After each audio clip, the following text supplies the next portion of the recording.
What we're trying to achieve is a sharing of knowledge and inspiration across groups. So we'll find that one group has done one particular project very well, and what we want to do is to share that knowledge and that learning from that group to another group. So we're fast tracking the dissemination of knowledge and hopefully cutting out mistakes and saving time. Examples of things that people are doing that just groups don't realise or don't talk to each other about? Well, we've got there's a big movement around community composting at the moment because we've had some problems with brown bin collections in the South Hams, which most residents will know about.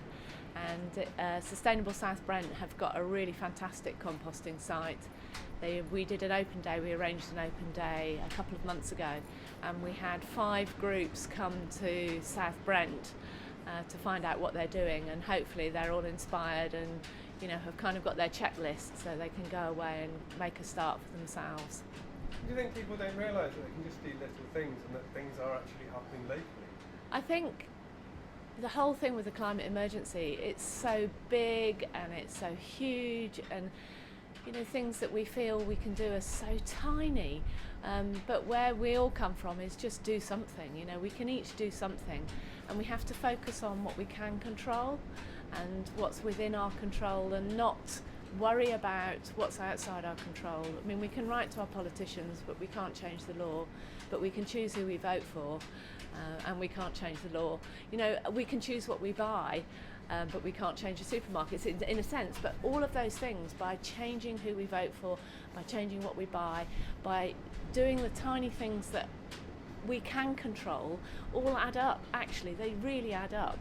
And if 9 billion of us do those tiny things, then we're sorted. What's been the biggest success so far, do you think? I just think it's the sharing of knowledge, and it's the empowerment.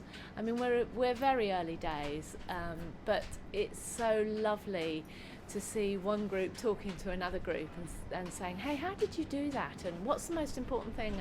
And just being able to fast track that knowledge and that sharing. So I think that's the most successful thing. We're too soon to have done on the ground projects. We've got some very simple things like tree planting, which are the really easy to start projects. There's the sorts of things we encourage people to have a crack at. So we've got some examples of tree planting where one group's copied another and so on.